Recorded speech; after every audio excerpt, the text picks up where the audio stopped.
काला मोती ऐसे नज़र को कम करता रहता है, पीछे पर्दे पे डैमेज करता रहता है और मरीज़ को पता नहीं चलता, उसको सिर्फ सामने नज़र आ रहा होता है। 80-90% डैमेज ऑलरेडी हो चुका है। तो उसका कोई इलाज नहीं? उसका फिर कोई इलाज नहीं। जहाँ आपने उसको पकड़ लिया है उसको वहीं पे रोकना, पीछे रिवर्स नहीं हो सकता, इरिवर्सिबल डिजीज़ है। तो यानी कि लोग अपने घर पे काले मोतिये का ये टेस्ट कर सकते हैं? ये टेस्ट कर सकते हैं, बिल्कुल। अक्सर लोग अपनी आंखों का बिल्कुल ख्याल नहीं रखते, बाइक पे जा रहे होंगे, कचरा आ जाएगा, फ़ौरन शुरू हो जाएंगे। That is very dangerous, I guess. बिल्कुल ऐसी है। इनको महफूज रखने का जो सही तरीका है वो क्या है? किस पॉइंट पे आपको ऑफ्थल्मोलॉजिस्ट के पास आना चाहिए, आंखें अपनी चेक करवानी चाहिए? किस पॉइंट पे आपको अपनी आंखों को कोई रेमेडी के साथ ठीक कर लेना चाहिए? कि आंखें आपको कई दफ़ा ऐसे सिम्टम्स देती नहीं है जो आपको बैकग्राउंड में आके चल रहा होता है। अच्छा। जैसे अगर हम शुगर के मरीज़ों की बात करें, ब्लड प्रेशर के मरीज़ों की बात करें, उनका भी यही होता है, पीछे बैकग्राउंड पे प्रॉब्लम चल रही होती है और वो किसी ऑफ्थल्मोलॉजिस्ट को दिखाते नहीं है और फिर एकदम जो वो बहुत सिवियरिटी की तरफ चले जाते हैं, फिर उन्हें पता चलता है ऐसे। और अक्सर यही करते हैं लोग। इसका मतलब शुगर, हाइपरटेंशन और डिफरेंट बीमारियों के लोगों की आंखें उनको धोखा दे रही होती हैं। हाँ बिल्कुल ऐसी ही है।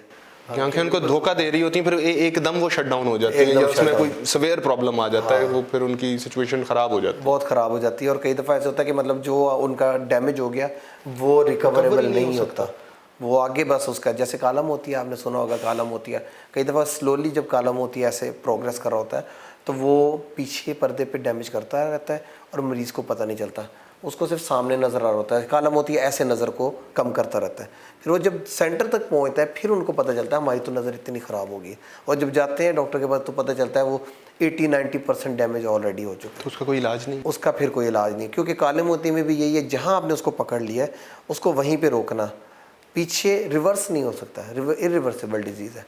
काले मोतिये को आप बता रहे हैं रोका जा सकता है, तो काले मोती को रिवर्स नहीं किया जा सकता, तो यानी कि जो आदमी या जो भी इंसान लेट पहुंच रहा है उसके लिए तो वो उतना चांस खत्म होता जा रहा है, उसके लिए तो हर दिन हर लम्हा बहुत कीमती है। तो काला मोती अगर किसी को हो रहा है आंख में तो उसके अर्ली कुछ सिम्टम्स तो होंगे, कोई वो डिटेक्ट कर सके, जैसे हम नॉर्मल टेस्ट कर लेते हैं कि आंखों सामने खड़े होके कुछ देख ले, तो वो किस तरह उसको आइडेंटिफाई करे कि उसको काला मोतिया या सफ़ेद मोतिया हो रहा है? हाँ अच्छा, सफ़ेद मोतिया में तो सिंपल होता है कि उसकी विजन डिस्टर्ब होना शुरू होती है। ठीक है। शुरू में जैसे रात को ड्राइविंग करना है तो रात को लाइटें फैलना शुरू हो जाएंगी, चेहरे नहीं पहचाने जा रहे, वैसे नज़र आ रहा है लेकिन कंट्रास्ट सेंसिटिविटी, मतलब वो डिफ्रेंशिएट करना उसका कम हो जाता है। ठीक है, तो ये सफ़ेद मोतिये में इस तरह से होता है। लेकिन काले मोतिये में पता ही नहीं चलता मरीज़ को, क्यों? क्योंकि उसमें सामने वाली नज़र ठीक रहती है, साइडों से ऐसा ऐसा नज़र कम होना चाहिए। साइडों से तो कम हो रही होती है ना, तो हमारा जो नॉर्मल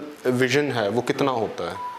तकरीबन 60-70 डिग्री तक। 60-70 डिग्री। हाँ। तो इसका कोई ऐसा लोगों को पैटर्न बताएं कि अगर आप यहाँ पे किसी जगह पे खड़े हैं, लेट्स सपोज, तो वाइडर एंगल यूं आता है ना काला मोती, तो वो देखें, अपने किसी दोस्त को ले जाएं, किसी बच्चे को ले जाएं और अपने फैमिलीज में बड़ों को टेस्ट करें कि भाई मैं यहाँ पे इसी पॉइंट पे खड़ा हूँ और मुझे इस मार्क से उस मार्क तक स्ट्रेटली नजर आ रहा है। अच्छा नहीं, इसमें ना कंपैरिजन आता है पर्सन टू पर्सन। अच्छा, पर्सन टू पर्सन। जैसे आपको मैं देख रहा हूँ, एक आंख को दोनों ने कवर कर लेना है, कोई पॉइंट लेकर आना है, दोनों को एक जैसा जगह पे नजर आ रहा है, तो इसका मतलब वो दोनों का फील्ड बराबर है।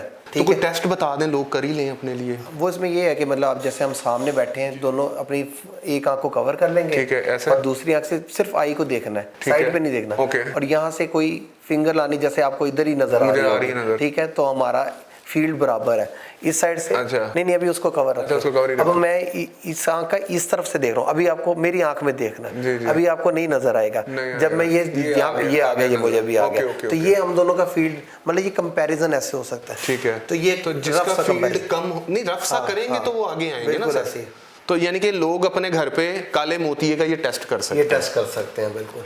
तो इससे उनको पता चल जाएगा कि जो उनको मेडिकल हेल्प चाहिए या नहीं चाहिए, बाद में क्या वाकई ऐसा है कि नहीं है, वो फिर कंफर्मेशन डॉक्टर के पास जाकर हो जाएगी। ठीक है, तो अगर उनको ये कंफर्मेशन हो जाती है कि इनको ये इशू है, तो वो अर्ली स्टेजेस पे उनको रोका जा सकता है और उनकी आंखें बच जाएंगी। बिल्कुल, आंखें बच जाएंगी वो सीवियर डैमेज से। और चले यहाँ हो सकता है 5% ही हुआ हो सकता है 2% ही हुआ, तो 2% पे रुक जाएगा, वो 2% पे रुक गया, या 10% पे भी रुक गया। कंप्लायंस बड़ी ज़रूरी है कि उसके ड्रॉप्स वगैरह जो भी हैं, उसकी कंप्लायंस बड़ी ज़रूरी है। जैसे शुगर होती है, किसी को मेडिसिन उसने लेनी है और चेकअप भी करवाना है, इसी तरह अगर काला मोतिया हो गया उसकी मेडिसिन करनी है और फॉलो भी ज़रूरी है, क्योंकि कई दफ़ा मेडिसिन कर रहे होते हैं और पता नहीं चलता कि प्रॉब्लम बढ़ तो नहीं गई है, जैसे शुगर बढ़ रहा है, कोई मेडिसिन सूट भी करती है, नहीं करती है, डिफरेंट बॉडी पे डिफरेंट रेजिस्टेंट होना शुरू हो जाता है, रेजिस्टेंस हो गई। तो वो इस वजह से कंप्लायंस, फॉलो अप, ये सारी चीज़ें फिर, लेकिन पहली चीज़ वही है कि डायग्नोसिस अर्ली तो बचत हो जाएगी इंशाल्लाह।